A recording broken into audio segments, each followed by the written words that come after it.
मी महाराष्ट्र राज्याचे लाडके मुख्यमंत्री एकनाथजी शिंदे साहेब, त्याचबरोबर उपमुख्यमंत्री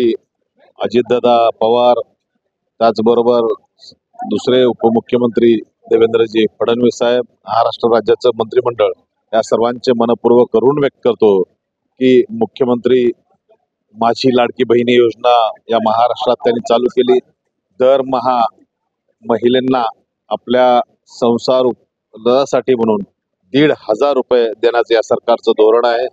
मी त्याचं स्वागत करतो आणि त्या अनुषंगानं मी माझ्या भागाचं प्रतिनिधित्व करतो त्या उमरगाणे लोहारा तालुक्यात आमच्या सर्व कार्यकर्त्यांच्या माध्यमातून माझे राष्ट्रीय गुरु रवींद्रजी गायकवाड असतील, त्याचबरोबर माझे जिल्हा प्रमुख, 2 तालुका प्रमुख व कार्यकर्ते यांच्या माध्यमातून युवा नेते किरणजी गायकवाड यांच्या माध्यमातून आम्ही गावोगावी जाऊन याचे शिबिरं घेऊन ते फॉर्म भरतोय आणि लोकांना जागृत करून जास्तीत जास्त महिलांना त्याचा लाभ मिळावा अशा पद्धतीने आमचा सर्व शिवसैनिक बांधवांचा त्या ठिकाणी प्रयत्न आहे। त्याचबरोबर मुख्यमंत्र्यांनी या मंत्रिमंडळात दुसरी एक योजना महत्वाची केली ती म्हणजे महिलांसाठी मुलींसाठी शिक्षण मोफत केलं आणि ते त्या माध्यमातून ज्यांना आर्थिक सुबत्ता नाही आणि शिक्षणापासून वंचित राहण्याची वेळ होती त्या माझ्या माता भगिनींना,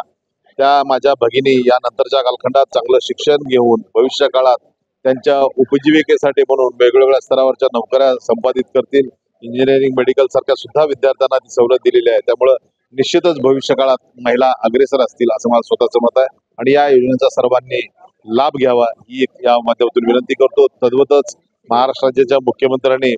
दुसरी एक योजना की महिलांसाठी 3 सिलेंडर वर्षाकाठी मोफत देऊ केलेले आहेत, त्याचाही निश्चितपणानं सगळ्या भगिनींना लाभ होईल, त्याही योजनेचा आपण सगळ्यांनी लाभ घ्यावा अशीच आपल्या माध्यमातून मी सर्व महाराष्ट्रातील महिला भगिनींना विनंती करतो। धन्यवाद।